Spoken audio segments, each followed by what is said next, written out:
Hello and welcome to the studio. My name is Liz Gridley and I am a realist oil painter from Melbourne, and today we are back doing custom colour cards. If you haven't watched my first video, this is just a little personal challenge project where I was taking the Sarah Renee Clark Colour Cube cards, the ones with images specifically that are not my jam. They're not personally inspiring to me, and I use the provided palette as a colour mixing exercise so that I can paint my own image on the card. Something a bit more inspiring than cups of coffee. I don't drink coffee. So yeah, mixing the colours has been so fun, and finding different ways to use different mediums. This video I really wanted to challenge myself not just to use oil paint, so let's see how successful I was. Let's get into it.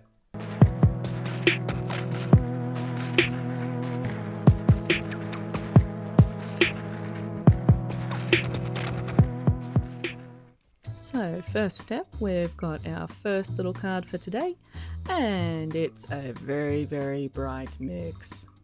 Let's go card one.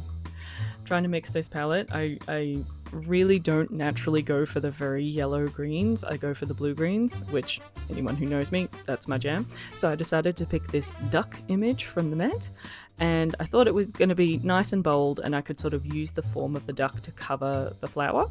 And that should all be nice and cohesive. Using the pink and the yellow as my main two, just looking at them on the palette, I was like, they're really nice and vibrant and lovely. This will give me lots of fun to play with, but I think my downfall was the fact that because there wasn't very much value difference between the pink and the yellow, it didn't give me a lot of ways to create shadows in the duck. And if you look back to the original one, it's an ink drawing, so it has so much hinging on the values, and I'm sitting here trying to use detail to create the same mix. The green background, it kind of worked out okay. I just sort of smushed all three greens together a little bit. I think later I try and bring in a bit more horizon to it, but you can see I'm getting a bit of form in the duck, but just nowhere near as much as in the original. Still a good exercise. I was trying to get those tiny little detail bits, and again putting more of that sort of dark bluish black near the head just gave it a bit more contrast so that the head came forward. I really should have used a nicer brush though. This brush is well beyond dead, and I was just maintaining it because it was small and it was convenient instead of going and looking for more brushes. So Liz should not be lazy and should go look for her brushes. Learning!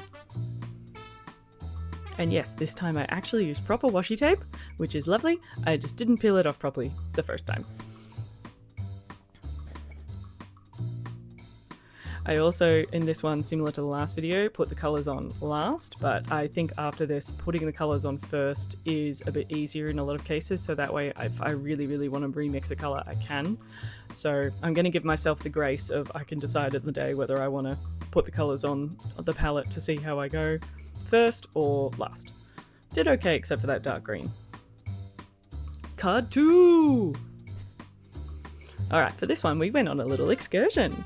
I was with my student and friend artist, and we have a little session quite regularly, and we went to our local library.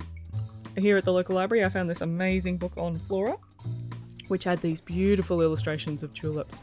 So here's the Flora book by Sandra Camp. It's just, beautiful. So yeah, I made sure that those illustrations were basically something that I thought I could achieve with a different medium. I wasn't able to bring the oil paints to the library, so here are my oil pastels. They are the Sennelier oil pastels that I bought for myself as a Christmas present a few years ago, and they have that problem of they're so pretty and luxurious that I barely use them. So with this one, I really found that they did stick to the gesso okay, but I couldn't really layer them up. So what I did end up doing a lot of was using the reverse end of a paintbrush to scratch back into the oil pastel. So Black Bean here on YouTube, king of the scratch back, king of the scritchy scratch. I did have a lot of fun trying to get the texture into the tulips with that, but again, I think this would have benefited from being a much larger drawing to really get that detail into the tulips. And I'm restricted by the size of the colour cards. So I did my best with what I could, but I was quite having a fun time using the swirlies in the background and things like that as well. I did do a little bit of colour mixing with the colours, and I tried to show here on the palette where I had to use two pastels together to sort of achieve the right colour. Yeah.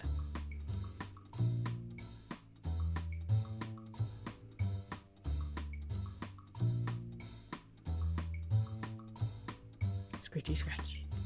Scratchy scratch. It was very hard to stop touching this one.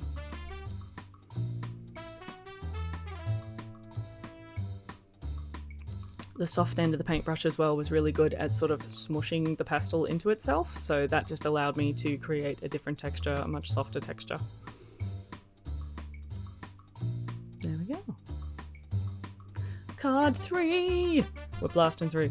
This is my experimental card. So we have my Albrecht Dürer Faber-Castell watercolor pencils. I felt like I could match the colors on this palette reasonably well. It is a bonkers palette. Everything is so bright. There is one dark value, which is handy, but there's no light value. And because so far I haven't allowed myself to randomly use white when it's not in the palette, I'm sticking to my guns to my own detriment. I tried to do another one of those tulips, and as much as the gesso did take a bit of the colored pencil, I really don't think this was the right surface for this material. I really needed a different kind of primer, or maybe to start on white, but as you can see, it just became a big, dark, blobby mess. And because in the library I couldn't even integrate water, that is what it was. I tried. Oh, hi there. Welcome to the studio. I may have forgotten to just ask. If you'd like to see more of my videos, could you please hit the subscribe button? And if you really feel like it and you like this video, you can hit the like button. And if you want to know when my videos are coming out, you can hit the notifications bell and say all the videos. And they're all options here on YouTube. So I have reminded you of the options, and now we can go back to the video. Okay? Good. Good team. Card 4! This one, some of you may have already seen because it was featured in one of my live streams here on YouTube and also on Twitch.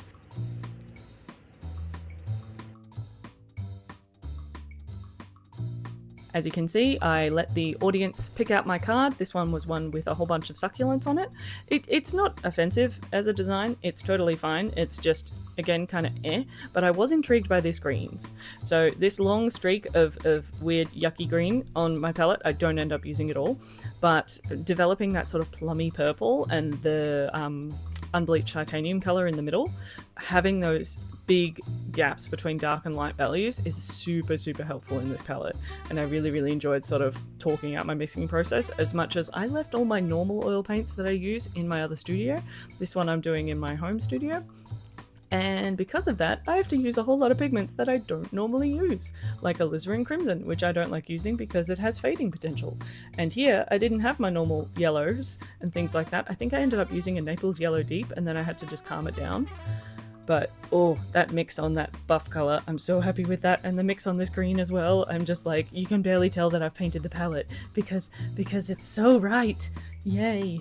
My only problem with doing this mixing was I didn't mix very much quantity of each of the colors while I was talking, so then I had to go back and remix it all to get some quantity to actually do the painting.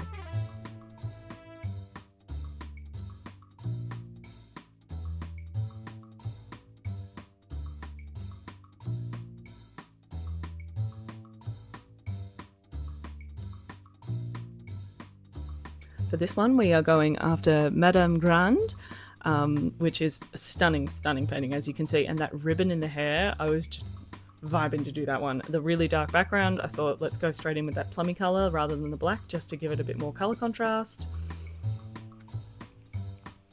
And then it all started to sort of come out not too bad, or rather, I don't know, this one was a bit of a back and forth, and you can go and watch the original live stream. It's under the live stream tab on my YouTube channel, but it sort of felt like painting with the rusty coppery color that the Statue of Liberty is, which is really strange, but I kind of want to do another portrait in this palette. It's so alien as human colors, this sort of purple and green mix, but it does have this sort of corpsey interestingness about it, and that buff as well, to use that for highlights, it really lets me sort of bounce back and forth quite a lot. So I don't know, this one is one of those palettes I kind of want to come back to this in a different project and give it another go. So in terms of as an image of succulents, succulents would never make me think to use this palette, but having the palette laid out here, it's been such a good challenge. I love these sorts of paintings as master copies because there's so many subtleties in the little forms around the mouth, around the eyes and things like that. So you can see I continuously sort of put detail in and then I fuzz it out and adjust it because there's so much nuance to how you can get all those little bits working together. And there you go, I plonked in the bright tealy green for the ribbon, so then I can get it all nice and shiny and get it all to come together.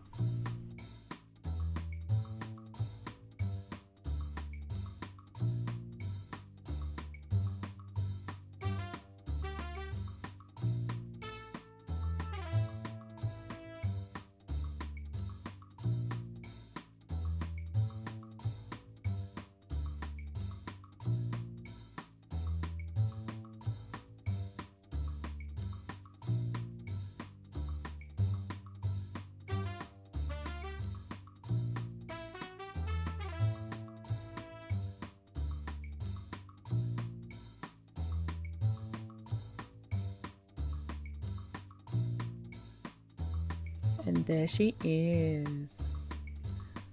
She definitely looks a bit darker in daylight. I think again I had my lamp a bit too close to me on the easel, over brightening everything a bit, but I really enjoyed this one. Stop the presses, stop. Before I get into my last colour cube item, I have a special thing to say, which is Sarah Renee Clark has officially launched this video to announce that she has redesigned the colour cubes. That's right, not only has she brought out new colour cards and colour themes and things like that with new colour cards, but she's actually redesigned the whole suite of colour cubes so that they're more effective. The boxes are better, there's categories with tabs, you can get them out easier, there's like so many different improvements. Absolutely check out her video. As well as that, there is a new digital tool coming called the Colour Companion Online. I was very privileged to be able to have a sneak peek at that, so you might see my voice pop up in the video well after a swimming lesson with my toddler, but you know, very excited to see the sneak peeks, and I am so down for when that tool comes out. It's very exciting, and I love how it will allow me to use some of my oil paint, more specific niche products and things like that in a way that works with the colour cube, in a way that will let me remember things like my favourite swatches and things like that. So yeah, I don't want to get into the detail too much here because I don't have it physically in my hand, but the second I do have the new colour cubes, I will let you guys know. All right, now let's go and choose our last card. Let's go do that. Bye. Also, I forgot to mention, I have an affiliate link for Sarah Renee Clark, so if you would like to help support my channel and encourage my channel, if you are interested in buying the new cubes, you can absolutely check the link below, or this link here, and that will take you straight through to our website, and any purchases will, again, go to supporting my channel. So thank you so much. If you are interested, please use that link, but no pressure at all to purchase things. Like, it's completely up to you if you think this would be a cool tool for you. Thank you. Card 5. Okay, last one. So I have pretty curly hair today because I had to do another thing, which is a secret thing involving Australian television. So it was good. But I thought I'd do one last colour card with leftover paint. So this one has quite a lot of the colours that I used. They're very bright, not a lot of value difference, but I think it'll be really fun to do something that's sort of old school and traditional, but really bright and contemporary. So let's give that a go, shall we? Again, this image here, it was kind of indistinct how the plant with the water worked on it. So instead, what I decided to do was find a reference photo that was a bit more plain, because there was so much bright color in this. Rather than using a reference that already has a lot of bright colors, I found something that was very neutral, which ended up being this black and white photograph, which was actually used in advertising, I believe, for cigarettes or something. Yes, through the Met website again. So these are all the free of copyright, public domain images that I'm using. And yeah, Miss Franklin Lynch from the Actress series, issued by the Kenny brothers. This one, it was so statuesque, and it had the drapery. I love me some drapery. Anytime I am going to museums and doing sketching from life or things like that, I am immediately drawn to things with drapery. So I thought that would be really fun to not only get sort of some more variation between the colors, because again, we don't have a lot of value difference, but as well as that, it allowed me to go a little bit thicker with the paint and do a little bit more impasto. This one I did my mixing and did my painting before I did it onto the palette again, and oh my gosh, did I miss the mark on that pink. The others aren't bad, like look at that tealy blue, it's great, but yeah, that pink, not even close.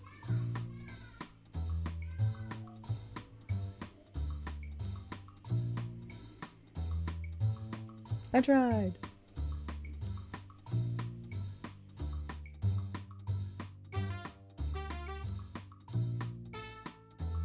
And it's not too shabby considering how incredibly bright it is. Like, that's kind of fun. I really didn't hit the mark with that pink, but she's pretty cute. I like her. Especially using the warm colours as the background instead of the foreground. Normally I would use warm colours for the foreground so it would come forward. I'm quite chuffed with her. She's quite fun. Some sort of fiery, you know, ancient mythological world. Thank you so much for joining me today doing the new colour cards. I really enjoyed them, and yeah, the few experiments we did as well with the oil pastels and stuff like that. Even though they didn't work out, you know, it's not the end of the world for every experiment not to work out.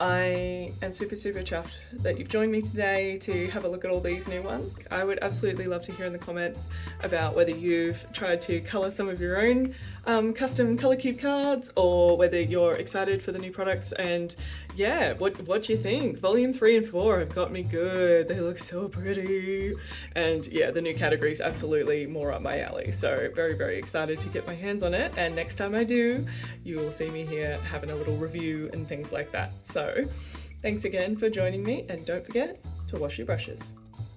Bye. By the way, I'm totally filming the intro when I'm editing the video because I forgot to make it intro. And also, guess who got her new colour cubes delivered today from Sarah Renee Clark.